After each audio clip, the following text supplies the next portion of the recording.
Good morning, everyone. I am Chandan Yadav. Today, I will teach you the the third part of modal verb. From here, I have taught you second part and first part of modal verb. In those videos, I taught you modal verb used to, need, and dare also. These are the modal verbs. Let's today start our next topic, and the topic is used to versus would. आज हम देखेंगे use to और would के बारे में क्या है। इससे पहले वीडियो से मैंने आपको बताया था मॉडल वर्ब यूज टू के बारे में कि यूज टू तीन टाइप से यूज की जाती हैं। अगर आपने अभी तक वो वीडियो नहीं देखा है तो जाइए देखिए, और बहुत से आपको सीखने को वहाँ से मिलेगा कि यूज टू को कैसे यूज करते हैं। इसके बाद इसके नेक्स्ट वीडियो में मैंने नीड और डेयर के बारे में बताया था कि नीड और डेयर ये हेल्पिंग और मेन वर्ब कैसे बनती हैं, कैसे इनके यूज होते हैं। आज देखेंगे जो हमारी पास्ट के हैबिट बताने के लिए जो वर्ब हैं वो है यूज टू और वुड।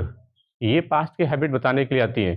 जब कोई एक्शन पास्ट में शुरू हो, जब कोई एक्शन पास्ट में शुरू हो और पास्ट में वो रिपीटेड था लेकिन अब वो नहीं है, तो उस सीक्वेंस को बनाने के लिए यूज टू और वुड मॉडल वर्ब का यूज करते हैं। बहुत तो कभी नहीं पता होगा कि यूज टू और मॉडल वर्ब वुड में भी काफ़ी ज़्यादा डिफरेंस है। अगर नहीं पता है तो देखिए, काफ़ी ज़्यादा आपको शानदार लगेगा आज का वीडियो।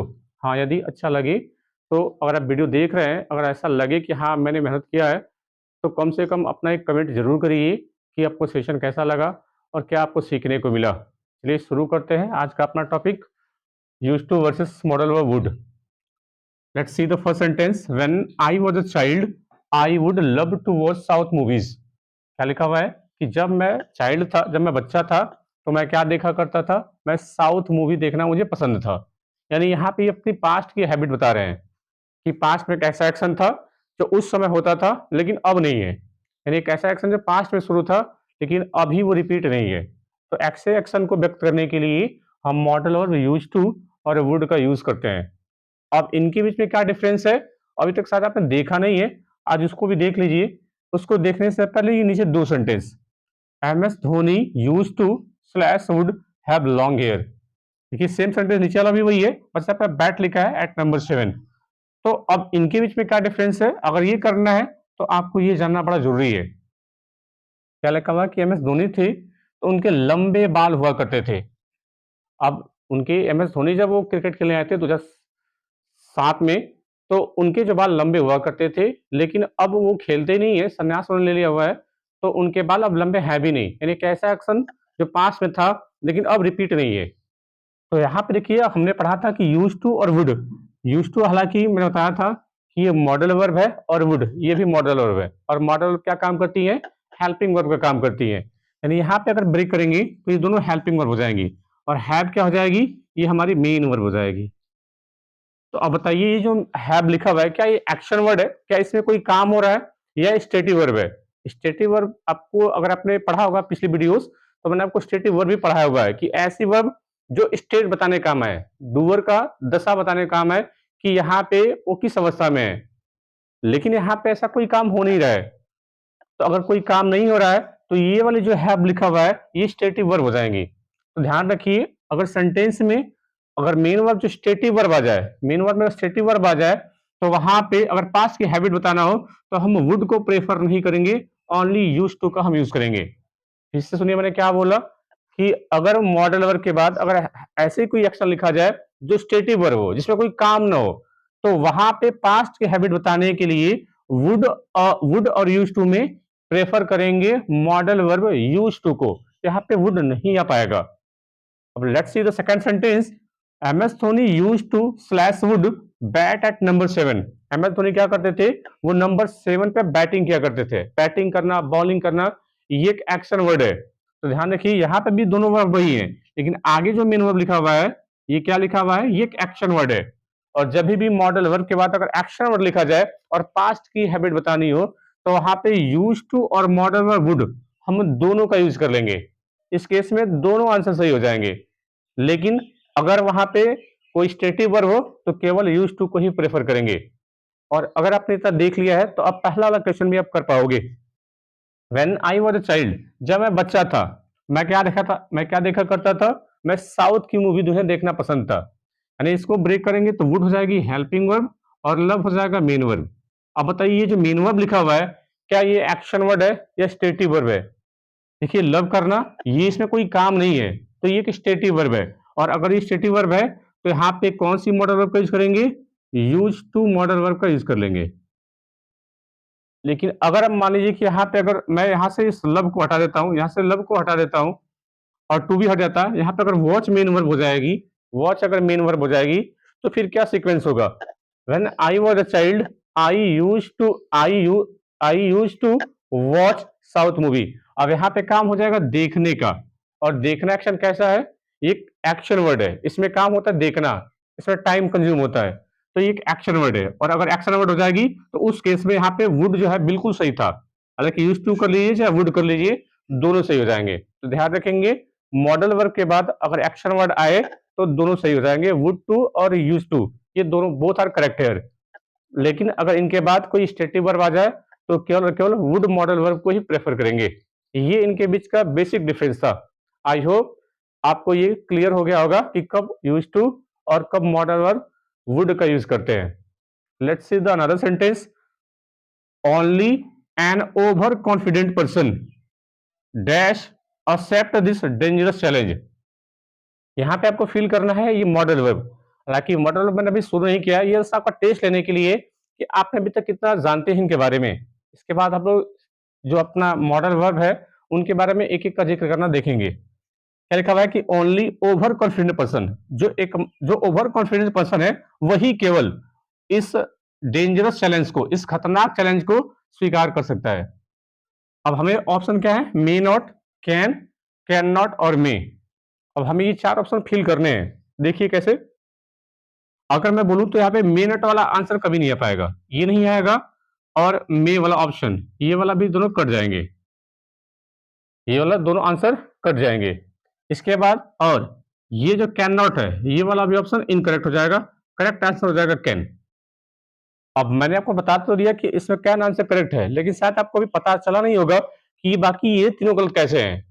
अगर आपको नहीं पता है तो देखिए ये आंसर सही कैसे होंगे और कैसे बाकी के तीनों रॉन्ग आंसर।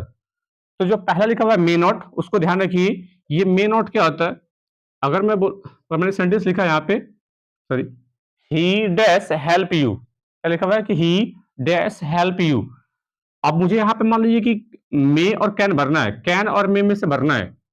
तो अगर मैं यहाँ पे मे लिख दूं और कैन लिख दूं, तो अगर मैं मे का यूज करता हूं तो क्या हो जाएगा? ही मे हेल्प यू का मतलब शायद वह तुम्हारी हेल्प कर दे, यानी यहाँ पे पॉसिबिलिटी होगी, संभावना होगी शायद वो तुम्हारी हेल्प कर दे।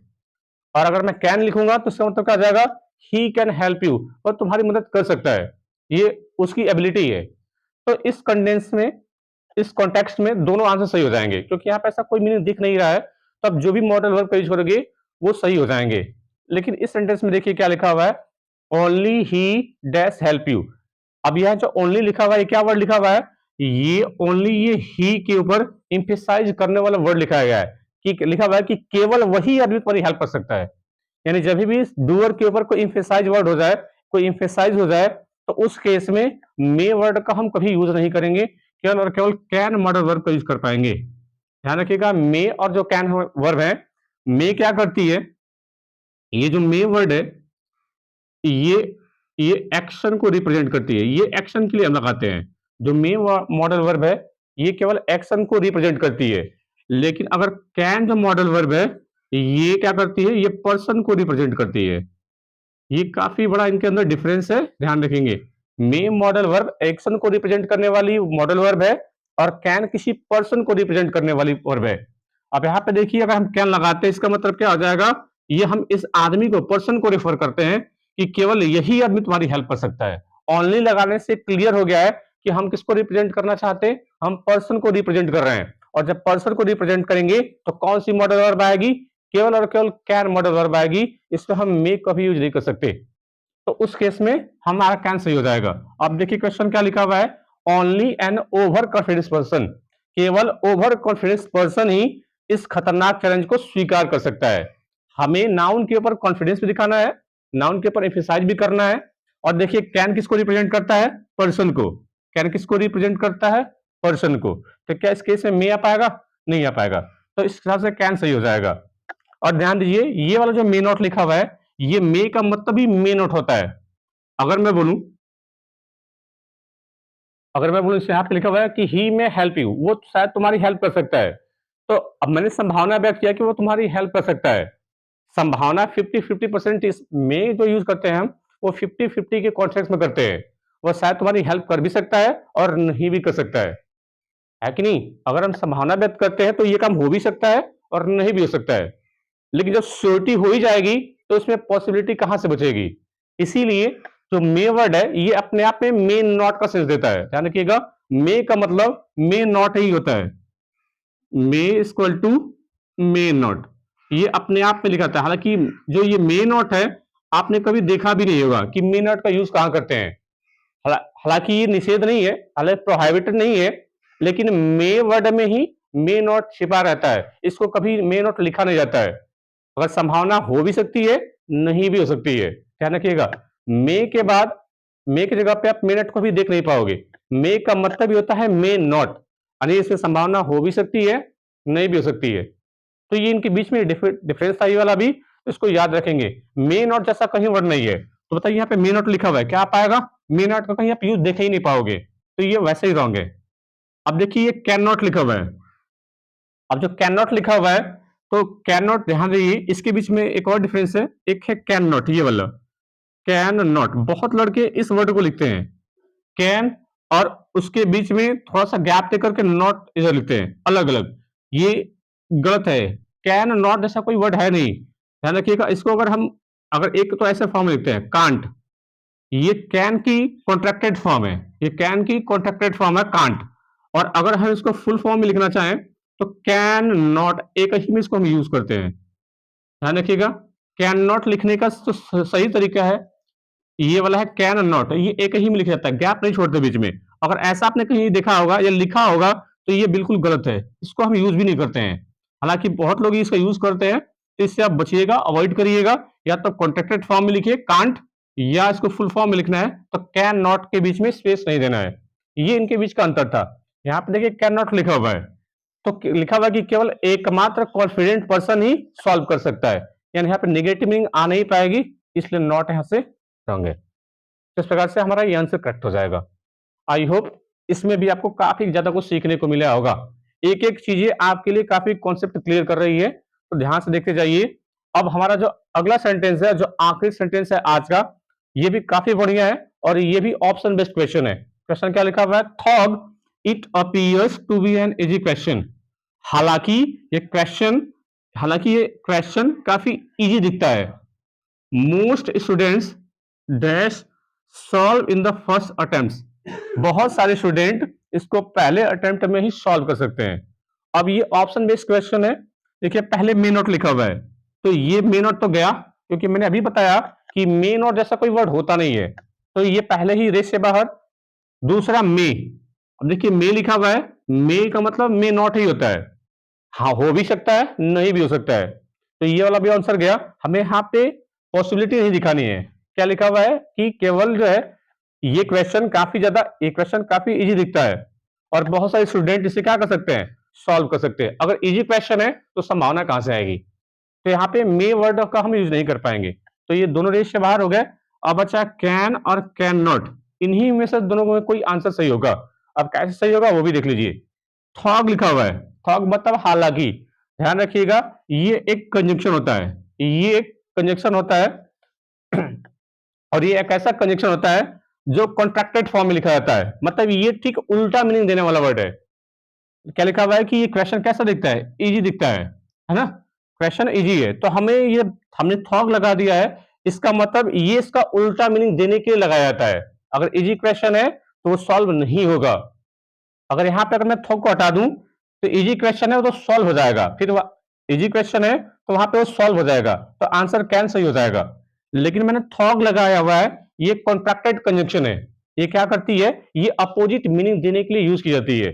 तो अगर इजी क्वेश्चन है तो सॉल्व भी नहीं होने चाहिए, यानी नेगेटिव मीनिंग हमें लाना है। और नेगेटिव मीनिंग किसमें है? कैन नॉट वाले में। यानी ये थर्ड वाला option is the correct answer. And second answer is wrong. जो सेकेंड ऑप्शन है वो गलत है। तो ध्यान रखिएगा, तो ये थॉग ऐसा वर्ड है जो कॉन्ट्रैक्टेड कंजंक्शन है, ये उल्टा मीनिंग देने के लिए यूज की जाती है। क्वेश्चन अगर इजी है तो ये सॉल्व भी नहीं हो सकता, इसे नॉट मीनिंग देना है तो कैन नॉट वाला आंसर सही हो जाएगा, कैन यहाँ पे नहीं आ पाएगा। लेकिन अगर यहाँ पे थॉग नहीं होता तो कैन वाला आंसर वो करेक्ट हो जाता, कैन नॉट गलत हो जाता। आई होप बहुत अच्छा लगा होगा आपको। सभी जो तीनों सेंटेंस है एक एक नंबर के मजेदार क्वेश्चन थे, और सब में मैंने आपको बहुत सारी चीजें सीखने को बताया है। अगर आपने ध्यान से देखा होगा तो लगा होगा कि हाँ कंटेंट में दम है, और अगर आपको लगा होगा तो कमेंट करना नहीं भूलिए, और अगर आपको अच्छा भी लगा हो तो दूसरे को भी शेयर करिए, ताकि लगे कि हाँ मॉडल वर्ब इस तरीके से भी पढ़ाई जा सकती है। बाकी ये दो क्वेश्चन आपके लिए होमवर्क है। आपको क्या करना है, इनमें से अगर कोई एरर हो तो करेक्शन कर सकते हैं, और अगर एरर ना हो तो नो एरर लिख सकते हैं। ये वाले सेकंड क्वेश्चन में भी लगे कि हाँ कोई गलती है तो करेक्शन करिए, नहीं हो तो नो एरर लिख सकते हैं। और अपने कमेंट बॉक्स में आप अपना नाम भी भेजिए और क्या करेक्शन है वो भी आप भेजिए। बस आज के लिए इतना ही। जुड़े रहिए मेरे चैनल के साथ, आगे भी मॉडल वर्क के लेक्चर आएंगे, वो काफी बेनिफिशियल आपके लिए होंगे। आज के लिए इतना ही। Thanks for watching.